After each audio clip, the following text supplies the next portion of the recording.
বৃত্ত অধ্যায় 10 অনুশীলনী 10.1 প্ৰশ্নসমূহ আলোচনা কৰিম। কি কৈছে প্ৰশ্নসমূহ? এটা বৃত্তৰ কিমানবাৰ স্পৰ্শ থাকিব পাৰে? এটা বৃত্তৰ কিমানডাল স্পৰ্শ থাকিব পাৰে? আমি জানো কিমান। এনেকৈ যদি প্ৰশ্ন আহে আমাৰ অসীম অংকীয়ক মানে সিমানে অসীম অংকীয়ক স্পৰ্শ থাকিব। আৰু 2 নম্বৰটো হৈছে খালী ঠাই পূৰ কৰা। এটা বৃত্তৰ স্পৰ্শকে ইয়াৰ বিন্দুত ছেদ কৰে। কেইটা বিন্দুত ছেদ কৰে? তেনেহ'লে কিমান হ'ব আমাৰ? এটা বিন্দুত। এটা বৃত্তৰ দুটা বিন্দুত ছেদ কৰে এডাল ৰেখাক আমি কি বুলি কওঁ? মনত ৰাখিবা, এইবোৰ ছেদক আহে অপশ্যনত।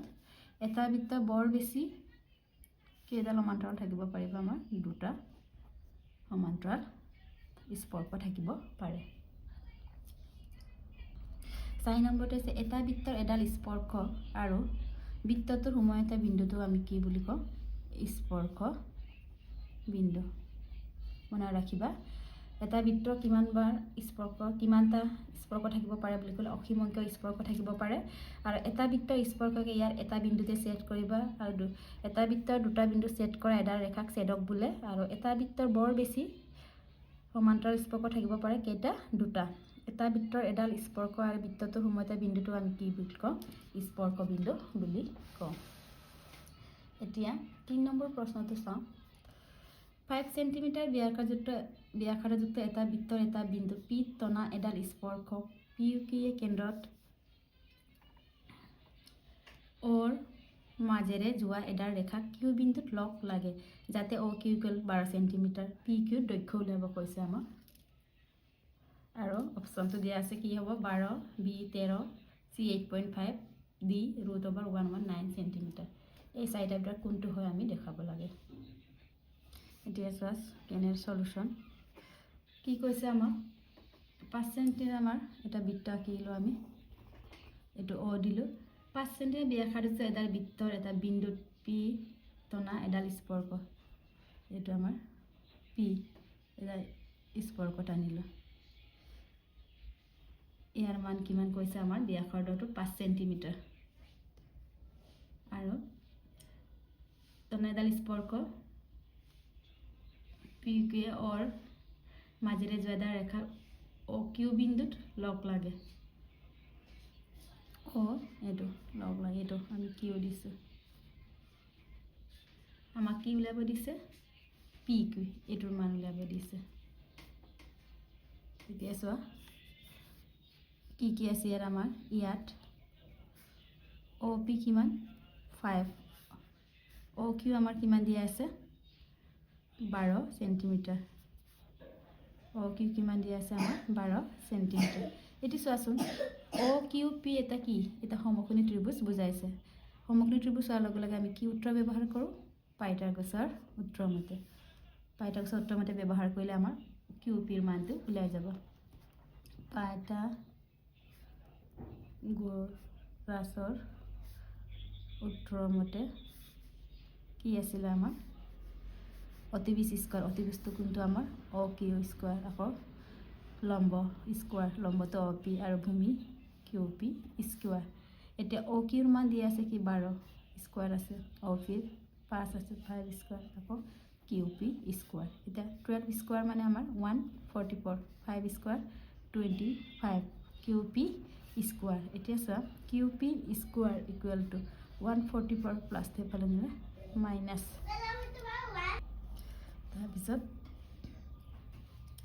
QP square = 144 minus 25, 199। তেন্তে QP এই স্কোৱাৰটো এইফালে গ'লে ৰুট হ'ব আৰু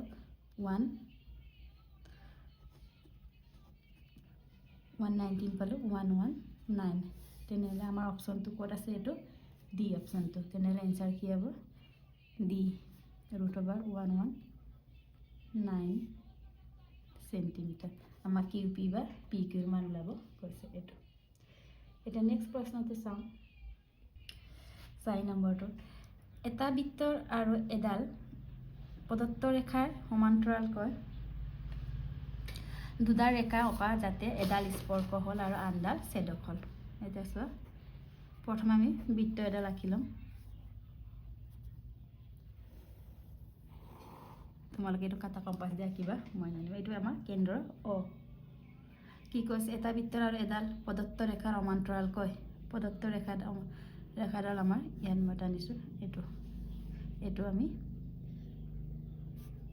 এল দিছোঁ আৰু এডাল স্পৰ্শটো আমাৰ এইটো স্পৰ্শ চি এ বি নামাকৰণ কৰিছোঁ তাৰপিছত কি হৈছে অকাজাতে আৰু আণ্ডাৰ ছেদক আমাৰ ইয়াৰ এইটো ছেদক দুটা বিন্দুৰ মাজত ছেদ কৰা ছেদক বুলি কয় এইটো আমি চি ডি এইটো আমাৰ স্পৰ্শ এইটো ৰেখা এইটো আমাৰ ছেদক এতিয়া কি লিখিব লাগে আমাৰ অকেন্দ্ৰীয় বৃত্ত অংকন কৰা হ'ল কেন্দ্ৰীয় বৃত্ত অঁকা হ'ল এল হৈছে আমাৰ কি প্ৰদত্ত ৰেখা এল হৈছে আমাৰ প্ৰদত্ত এ বি কি হয় আমাৰ এ বি স্পৰ্শ য'ত এ বি সমান্তৰাল এল আকৌ চি ডি ছেদক য'ত চি ডি সমান্তৰাল এল এইটোৱে আমাৰ লিখিব লাগে ইয়াৰ পিছত আমি নেক্সট প্ৰশ্ন আলোচনা কৰিম মানে উপপাদ্য 10.2 আলোচনা কৰিম